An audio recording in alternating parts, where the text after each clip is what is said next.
birthday night, and on birthday nights we always have a guest speaker. And tonight's guest speaker, I'm looking forward to hearing his story. He's a young man that I've worked with for the last, how long? 11 months. 11 months. And we've had our ups and we've had our downs, but it's always been an enjoyable time. It's a young man that came out of the prison system into drug court. He had the opportunity of experiencing the miracle on 85th Street once or twice? Once only. So the miracle on 85th Street is when our drug court guys do something that wasn't maybe quite right, or they need a little bit of correction. They end up going back for a short period of time to the Calgary Remand Center. And I always call it the miracle on 85th Street because usually if they're entrenched in our program, if they really want to change their lives, when they come out from the Remand Center, they never go back.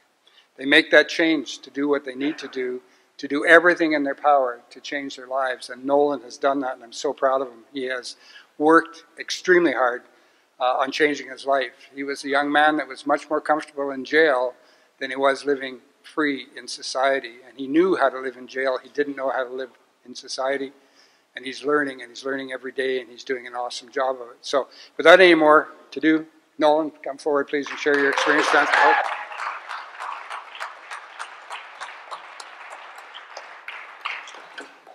know if I like this chair.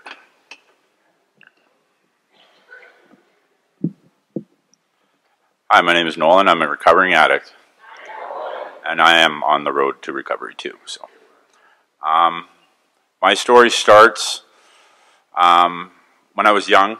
My father and my mom, were a bit of alcoholics, and this is where I only remember small things about my childhood, but this I remember the most. My father passed away beside me when I was young from alcoholism. His liver failed on him, and I woke up to him, passed away. After that, my family, my mom met somebody that was very abusive, and abusive to me more than most because I cared a lot about my mom. She's the nicest lady in the whole world, and I wish she was here, but she's having issues with transportation and stuff. But yeah, it was hard. He was really abusive to my mom and me, but me the most because I wanted him out of my mom's life because he was super toxic. He was super angry all the time, and he was a raging alcoholic. So I got to see firsthand of what it was like for somebody else to be. And yeah, I grew up. Well, it took 2 years before the ministry came in and intervened. And I have 3 sisters and a brother. My mom was adopted, so family on my mom's side, there wasn't any for a really long time. My dad's side of the family, ironically, all of his brothers and sisters have passed away from different illnesses and cancers. So growing up for me and my family was hard because we didn't have support. We had my grandmother who was really supportive, and she was a heavy Christian, and she loved us all. And she was like me, I guess. Always rescued my mom, and you know, whenever things went wrong with my mom, got beat up really bad and was in the hospital, she'd come in and try to save my mom, right? But yeah, it's hard because I just heard this as a statistic, but like the average woman will go back to their abusive lover 6 or 7 times, right? And I thought it was just a statistic, but I watched my mom go through it a couple of times, and it was really hard for me to grow up and not understand what was going on with my mom, right? So eventually, me and my brothers and sisters, we all ended up in the same foster home, which is really good because we were in a family that didn't care about money. They just wanted to help, right? But after a couple of years, they had issues within the family of their marital status, so it didn't work out. I ended up going back home, and same with my sister. And my brothers and sisters, they didn't want to come back, so they ended up moving into a different foster home and being adopted into a really good family. So that's where I don't know. As soon as I turned 13, I started to rebel. I ended up running away from foster homes, wanting to come home a lot. Like, I remember one time I tried to go home, and I wasn't allowed to. I was out on the run. I was AWOL, and just staring out at my door, and all I could hear was parties going on in my mom's house, right? So I couldn't understand why she chose that, you know what I mean? My mom is a strong woman, right? But her boyfriend was really, really, really mean. And so 13, I started to rebel. I started smoking pot and trying hallucinogens. Eventually, my mom's boyfriend, he ended up doing some crime and was under house arrest. And if he did one more crime, he would go back to jail for a really long time. And he ended up doing that. And so I came in, and I moved. I was running away so much that they couldn't keep me in the system anymore. So I ended up moving home with my mom, and that's when it really started. I just clued in to the point where I took advantage of the house, and my mom and my sister, she moved in about a year after. But then I started smoking pot. I started rebelling. I started using in front of my mom, using around my mom, and there was no stopping me, you know. And I was very manipulative, right? I always made sure that everything was okay and told everybody everything was okay. And I manipulated a lot of my friends too into using and to drinking and having parties. And that lasted through high school. At 17, I ended up back in the ministry, and because he ended up getting out of jail. So, but then my mom had enough of it, so he left again. As I came home, as soon as I came home, he ended up leaving again. So, because he couldn't handle me, like we got into very violent fights, I guess, and yeah, there was a history of violence in my life that I didn't follow through. I promised myself that I would never be like him, but it kind of turned out the opposite. I kind of did, almost in a way, without the violence. But I started at 17. I started drinking more and more and more. I stopped going to school. I ended up out of the care of the ministry, so I was on my own. My mom was working a job in a small town, so I ended up collecting income assistance for like 4 years. I lived in a really small town, and that's all. The only thing that we could do is use, right? And I fell into. I was still using hallucinogens and party drugs. I want to say, but I ended up falling into crack cocaine when I was 21, and that spiraled for me way downhill. My addiction kicked in at full force, and there was nothing stopping me. I took some people down with me, and I tried doing everything I can. I didn't get into recovery at all because it just wasn't there. You know, I didn't believe in it. I didn't even look into it. It took a while. I ended up moving to Calgary and get my life together. So I ended up in treatment, and I quit using crack, and I started using alcohol a lot more. Excuse me. So my alcohol addiction came in, and that went full force. And that's kind of when my crime spree started, in a way. Like, I started stealing bottles, right? Because I saw somebody else do it, so I attempted to do it. When I moved to Calgary, I became homeless with my mom immediately, and we stayed at the Mustard Seed Shelter for 2 years.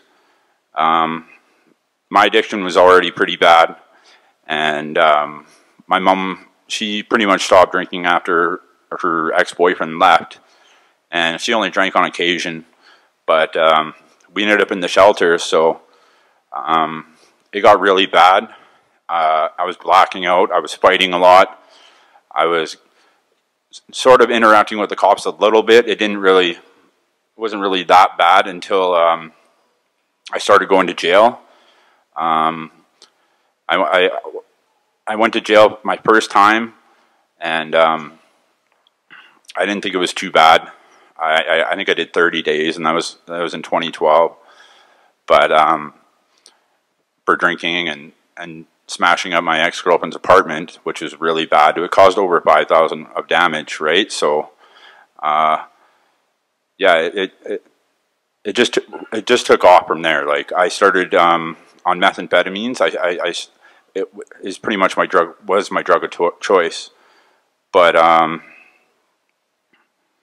yeah, like I started using meth for 2 years, and it just got heavy.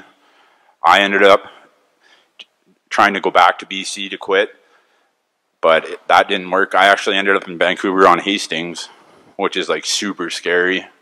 It's a huge drug culture out there. It's like, it's just the bottom. It was my bottom, but it wasn't my bottom enough. Like, I've seen some crazy things out there that I couldn't even imagine, you know. And living there, I only lasted, I think, 7 months. The crazy part about being out there is, like, I was on income assistance. I was using, and I broke my foot, like, pretty much almost in half. But I was so high, I didn't even know that it was broken until about an hour and a half later, till I looked at my ankle, and it was the size of a football, you know. That's where my using brought me to, was to the point where I didn't feel pain, you know. I used to escape everything that's ever happened to me in my life, right? With my family, my mom, the abuse that I went through, and that was crazy, you know. Within a week, when I got my crutches, got a cast on, all I could see when I was walking down Hastings and going to the shelters and grabbing meals, there was a lot of people dying. Like, within 3 days, there was people dying. I was walking down the street, just down Hastings Street, and someone passed away. And it was like 12 o'clock during the day, and there was literally just a blanket over this guy, and people, hundreds of people walking over this guy's dead body. Like, it was just that scary. Like, no care in the world, right? So I thought to myself, I'm like, you know what? I can't do this. I can't be here, you know what I mean?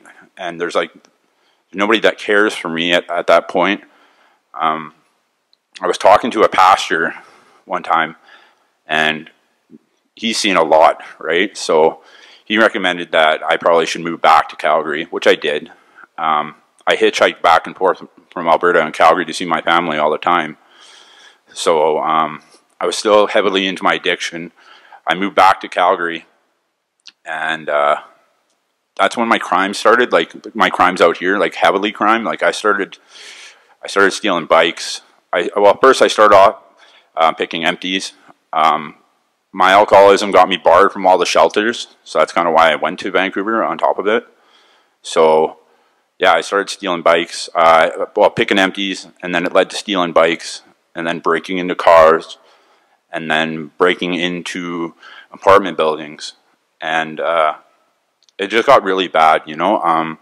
Going back to jail again was worse for me. Like, I started, instead of cleaning up and trying to think of what to do with my life, I thought of more scores and how to do crime differently, and switching up my crimes from fraud to stealing to pawning stolen goods, and it just got really bad. Every time I went in, there was always something new I came out with, right? So I never really planned on quitting. I spent a lot of time in Alp House detox. I am grateful for Alp House. They saved my life. They helped me get off the streets more than once. The staff there was really good to me. I spent more time there than anything, but they helped me. If it wasn't for Alp House detox, I wouldn't be here today. I'll tell you that much. Yeah, my crime was very sporadic every day. I didn't know what I was doing was wrong. I just thought it was a survival instinct, and it was just normal for me. It was normal all my life. I watched my mom's boyfriend do it, my friends do it, and I just wanted to fit in. And no matter where I was, I couldn't fit in. So I ended up going to jail, back and forth, back and forth. I spent the last 3 Christmases in jail, so, and luckily this time I got to spend it out here. Right now I'm crime free for almost 14 months. Yeah, 14 months. So,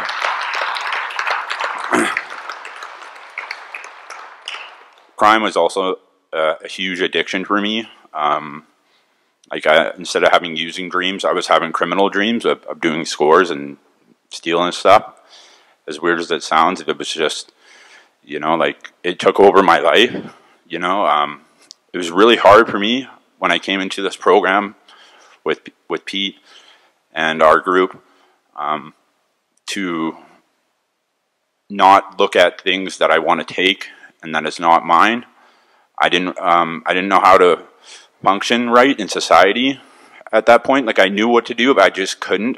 Like there's a lot of fear when it comes with me with everything. So I had all my teeth pulled.